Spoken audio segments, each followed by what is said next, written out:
Dipersembahkan oleh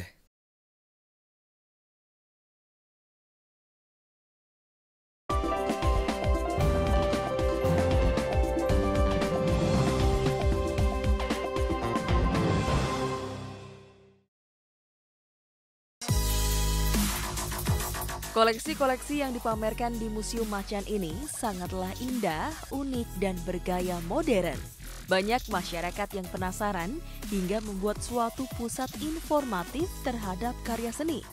Salah satunya adalah beberapa seni lukis yang dipamerkan di Museum Macan ini. Beberapa seni lukis yang indah dan syarat akan budaya, dibuat dari tangan para seniman asal luar negeri. Sangat mengagumkan bukan? Saksikan selengkapnya.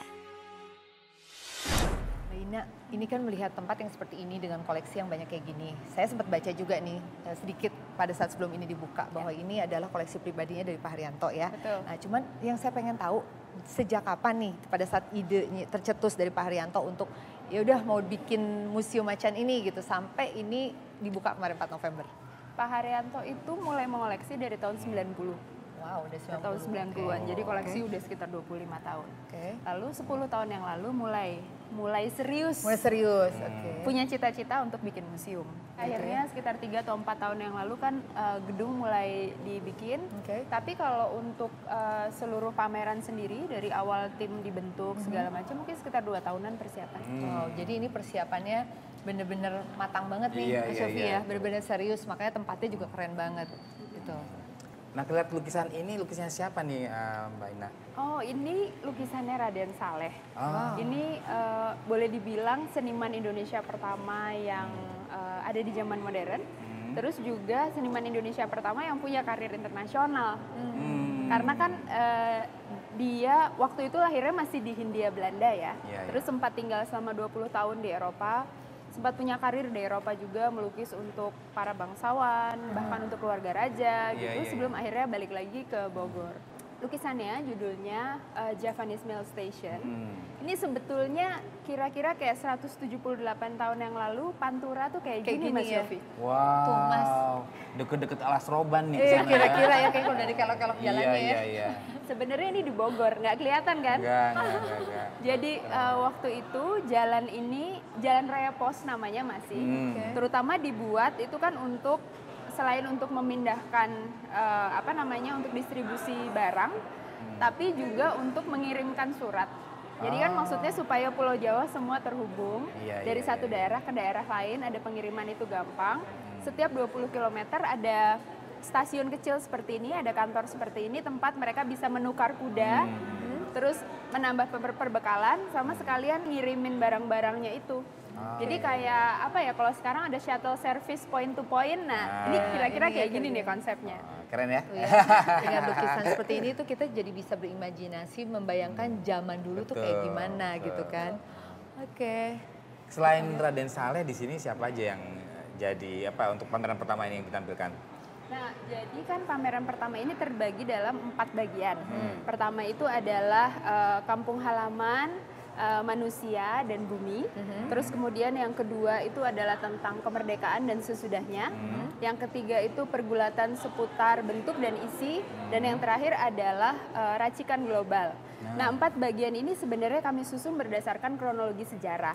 Jadi kalau misalnya yang di sini kita lihat itu semua dari kira-kira akhir abad ke-19 sampai awal abad 20. Tapi terus ada bagian kemerdekaan dan sesudahnya, itu masa-masa persis ketika Indonesia merdeka tahun 45 sampai sekitar tahun 50-an gitu.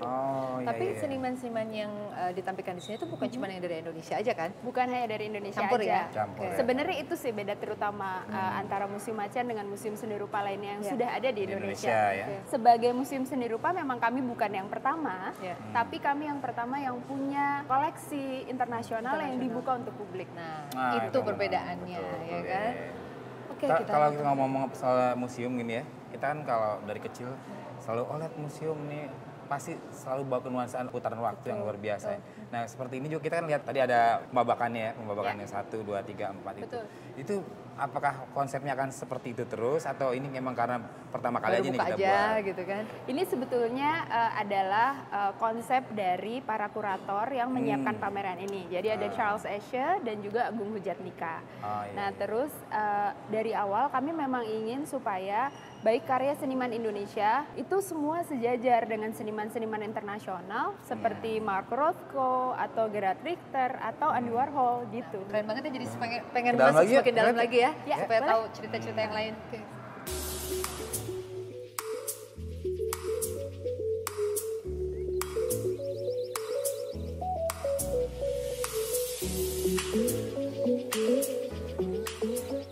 Nah ini lukisan siapa lagi nih? Wah, Nah ini seniman Dullah Indonesia Mas. Ini Dullah yang dulu sempat jadi pelukis istana Istana, juga ya di zamannya Soekarno. Ini kalau diperhatikan lukisan ini ininya emosinya dapat ya banget Mas ya. dapat Nah, banget. Ekspresi-ekspresinya juga keren banget, menggambarkan dulu zaman sekitar tahun 45 ya. Ya. Lukisan ini Mas, itu menunjukkan bagaimana Dullah itu sangat mengagumi Bung Karno.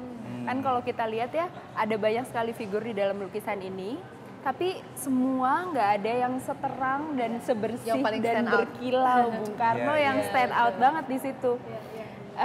Ini kita bisa lihat bagaimana semua orang mendengarkan Ya. Bung Karno lagi ngomong apa. Terus kemudian mereka semua juga punya ekspresi yang berbeda-beda. Ada yang kelihatan bersemangat, Iya. ada yang kelihatan lebih hati-hati gitu. Terus semuanya kayak mau memangku senjata berjuang untuk Indonesia gitu. Keren ya. Keren banget. Kita lihat yang lain lagi. Ya. Kalau kita jalan-jalan ke luar negeri kayak di Amerika gitu ya, kan itu banyak banget tempat-tempat museum yang bagus-bagus, yang keren-keren kan, sampai orang sampai ngantri-ngantri. Iya, iya. Dan sekarang kita bangga di Indonesia, di Jakarta udah punya tempat yang keren-keren. Dipersembahkan oleh